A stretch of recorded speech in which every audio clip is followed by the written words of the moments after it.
दोस्तों, उत्तर प्रदेश में आउटसोर्स कर्मचारियों के शोषण को कम करने के लिए उत्तर प्रदेश आउटसोर्स सेवा निगम के गठन को मंजूरी मिल चुकी, लेकिन उसके शासनादेश का बेसब्री से इंतजार था। दोस्तों, आपके लिए अच्छी खबर आ गई है। शासनादेश रिलीज किया जा चुका है, सब कुछ कंफर्म हो चुका है कि भाई आउटसोर्स कर्मचारी को क्या क्या मिलने वाला है, कितना वेतन अब आउटसोर्स कर्मचारी को मिलेगा। इस वीडियो को देखने के बाद आपके सभी कन्फ्यूजन दूर हो जाएंगे, क्योंकि मैं आपको शासनादेश दिखाकर पूरा बारीकी से समझाने वाला हूं। वीडियो थोड़ा सा बड़ा जरूर हो जाएगा, लेकिन जानकारी आपको भरपूर मिल जाएगी। तो वीडियो को एंड तक देखिएगा। वीडियो पसंद आए तो लाइक और शेयर जरूर कर देना। चैनल पर नए हैं तो चैनल को सब्सक्राइब करके बेल के आइकॉन को दबाकर नीचे कमेंट बॉक्स में आकर जरूर लिखिए आप उत्तर प्रदेश के किस विभाग में किस पद पर आउटसोर्स कर्मचारी हैं। और शासनादेश चाहिए दोस्तों तो मैं फेसबुक पेज पर शेयर कर दूंगा। फेसबुक पेज का जो लिंक है वो मैंने नीचे डिस्क्रिप्शन में प्रोवाइड करा दिया, उसको जाकर वहां से डाउनलोड कर लीजिएगा और पेज पर जाएं दोस्तों। पेज को लाइक और फॉलो जरूर कर लें। देखिए दोस्तों, शासनादेश जो है वो जारी कर दिया गया है। शासनादेश की कॉपी मैं आपको स्क्रीन पर जूम करके दिखाता हूं।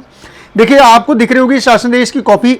इसके प्रेषक हैं अमित कुमार घोष, प्रमुख सचिव है उत्तर प्रदेश शासन के। भेजा गया समस्त अपर मुख्य सचिव, प्रमुख सचिव, सचिव उत्तर प्रदेश शासन, समस्त मंडलायुक्त जिलाधिकारी उत्तर प्रदेश को। ठीक है, 19 सितंबर यानी कि कल ये जारी किया गया है। अब देखिए, यहां पर इन्होंने दे रखा है उत्तर प्रदेश आउटसोर्स सेवा निगम का कंपनीज एक्ट 2013 के सेक्शन 8 के अंतर्गत एक public limited company non profitable का गठन विषयक। ठीक है, इन्होंने बता रखा है। बाकी सब बातें जो जमा नहीं किया जाता, जो परेशानी होती थी, वो सब इन्होंने यहां पर बता रखी हैं। ठीक है, उपरोक्त दृष्टिगत यह आवश्यक हो गया कि एक ऐसे निगम का गठन किया जाए। ये वही बात कि भाई इतनी सारी परेशानियां आ रही हैं, उसको देखते हुए हम लोग निगम का गठन कर रहे हैं। इसका विजन क्या है?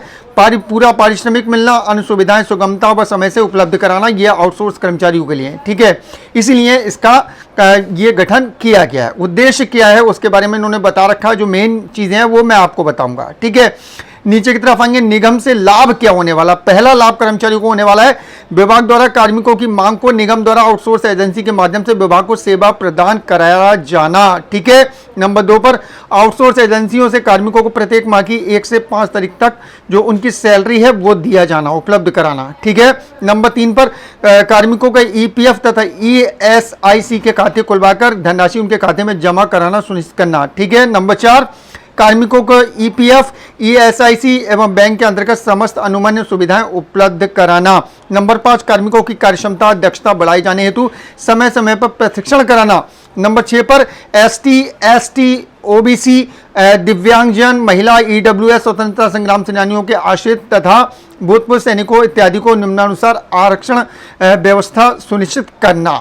इसके अलावा दोस्तों, आउटसोर्स एजेंसी का चयन एवं इम्प्लीमेंट किस तरीके से रहेगा, एजेंसी किस तरीके से चुनी जाएगी, वो इन्होंने बता रखा है। लिखा हुआ आउटसोर्स एजेंसियों का चयन निगम द्वारा जेम पोर्टल के माध्यम से 3 वर्ष अथवा कार्य आवश्यकता की समाप्ति तक जो पहले हो के लिए इंप्लीमेंट किया जाएगा। तो मिनिमम 3 सालों के लिए। ठीक है, इसके अलावा दोस्तों यहाँ पर इन्होंने लिख दिया है नीचे की तरफ आउटसोर्स एजेंसी का दायित्व क्या रहेगा। लिखा, आउटसोर्स एजेंसी द्वारा प्रत्येक माह में 5 तारीख तक आउटसोर्स कर्मचारी का जो है खाते में पारिश्रमिक जो है ट्रांसफर कर दिया जाए। ईपीएफ व ईएसआईसी का खाता नहीं खुला होगा तो उसका खाता खुलवाया जाए। ठीक है, इसके अलावा नंबर 3 पर प्रत्येक माह की 10 तारीख से पूर्व प्रस्तुत करना होगा क्या यहाँ पर लिखा है प्रमाण पत्र निगम को। ठीक है, उक्त की प्रस्तुति से संबंधित जो प्रमाण पत्र है वो 10 तारीख तक पहुंचा देना होगा। आउटसोर्स कर्मचारियों की सेवाएं प्राप्त करने की प्रक्रिया क्या रहेगी, किस तरीके से जो है वो यहाँ पर सेवाएं ली जाएंगी, उसके बारे में इन्होंने डिटेल से जानकारी यहाँ पर दे रखी है। ठीक है, इसके अलावा दोस्तों, सेवाओं की प्राप्ति हेतु मापदंड क्या रहेंगे उसके बारे में बता रखा है। जैसे कि निर्धारित योग्यता के अतिरिक्त अधिमान योग्यता। ठीक है, इसमें 25 अंक अधिक से अधिक। इसके अलावा विधवा, तलाकशुदा, परित्याग महिलाओं को 10 अंक जो है अतिरिक्त दिए जाएंगे। लिखित परीक्षा में प्राप्त अंक 50 अंक।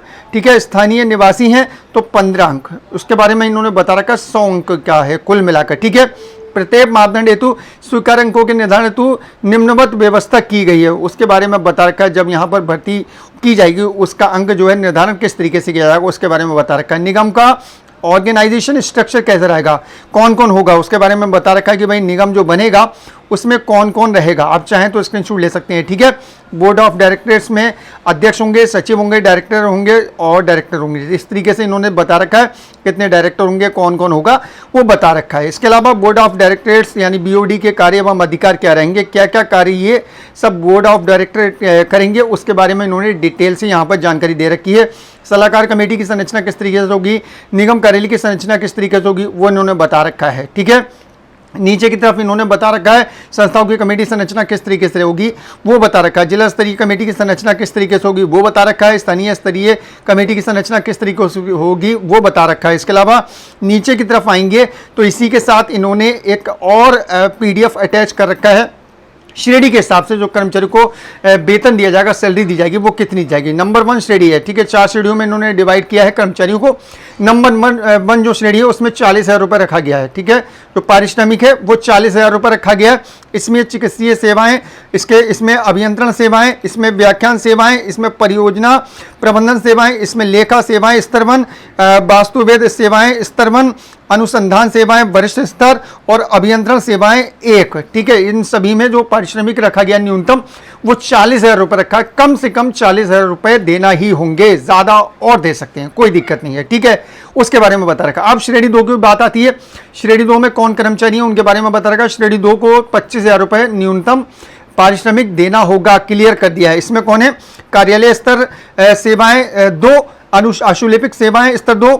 इसके अलावा दोस्तों यहाँ पर लेखा सेवाएं स्तर 2, डाटा प्रोसेसिंग सेवाएं स्तर 2, अनुवादकीय सेवाएं, कल्याण सेवाएं, कला प्रशिक्षण शिक्षण सेवाएं, शारीरिक प्रशिक्षण सेवाएं और नंबर 9 पर शिक्षण सेवाएं स्तर 2। इन सभी को 25,000 रुपये जो है वो दिए जाएंगे। इसके अलावा इसी में है दोस्तों ड्राफ्ट सेवाएं। ठीक है, इसके अलावा एक्सरे सेवाएं, नर्सिंग सेवाएं, फार्मेसी सेवाएं, अभियंत्रण सेवाएं स्तर 2, परामर्शदाता कानूनी मामले और नंबर 16 पर सांख्यिकी सेवाएं। इन सभी को 25,000 रुपये न्यूनतम पारिश्रमिक जो है डिसाइड किया गया। क्वालिफिकेशन क्या रहेगी वो यहाँ पर इन्होंने बता रखा है। सब बताऊंगा तो वीडियो दोस्तों बहुत बड़ा हो जाएगा।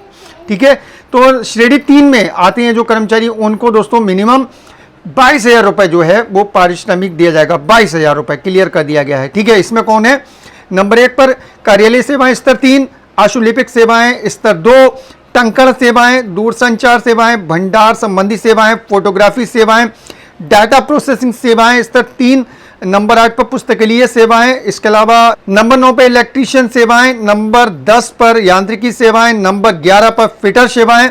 इसके अलावा दोस्तों 12 पे प्रयोगशाला परिचालन सेवाएं और पैरामेडिकल सेवाएं, पर्यवेक्षणीय सेवाएं, प्रबंधकीय सेवाएं। ठीक है, इन सभी का 22,000। वाहन चालन सेवाएं, ठीक है, इसमें भी 22,000 रुपये रखा गया है। इंटरमीडिएट पास, 5 वर्ष का अनुभव होना चाहिए, ड्राइविंग लाइसेंस मौजूद होना चाहिए। ठीक, इसके अलावा दोस्तों श्रेणी 4 सबसे लोअर श्रेणी है ये, इसमें मिनिमम रखा गया 20,000 रुपये। तो आउटसोर्स जो कर्मचारी हैं उनको कम से कम 20,000 रुपये मानदेय दिया जाएगा, पारिश्रमिक दिया जाएगा। इसमें कौन कौन से हैं, नंबर 1 पर कार्यालय सेवाएं स्तर 4, लिफ्ट ऑपरेटर सेवाएं, प्रयोगशाला सेवाएं स्तर 4, अभिलेख सेवाएं स्तर 4, कार्यालय अधीनस्थ सेवाएं स्तर 4, भंडारण सेवाएं स्तर 4, 43 विशिष्ट सेवाएं और 47 अति विशिष्ट सेवाएं। 43 और 47 जो हैं इनके लिए हाई स्कूल और जूनियर हाई स्कूल। ठीक है, इनको भी 20,000 रुपये मिनिमम दिया जाएगा। 43 में और जो विशिष्ट सेवाएं हैं उनमें डाक सेवाएं, रंगरोगन सेवाएं, खानपान सेवाएं, बागवानी सेवाएं, श्रम सेवा इत्यादि सेवाएं हैं। और अति विशिष्ट जो 47 हैं उनमें यांत्रिकी सेवाएं, विद्युत, सैनिटेशन सेवाएं, पंपिंग सेवाएं, फायर सेवाएं, सुरक्षा सेवाएं एवं इत्यादि सेवाएं मौजूद हैं। तो ये पूरा दोस्तों नोटिफिकेशन रिलीज कर दिया गया है, शासनादेश शासन की तरफ से जारी कर दिया गया है।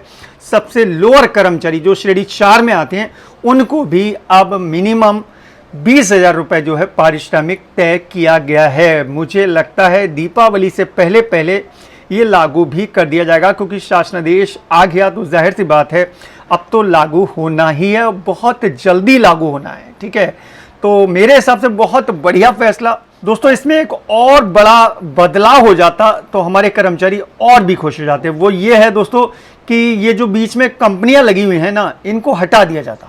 ठीक है, जो उत्तर प्रदेश आउटसोर्स सेवा निगम है वही जो है कर्मचारियों का नियुक्ति भी करता तो बहुत बढ़िया होता।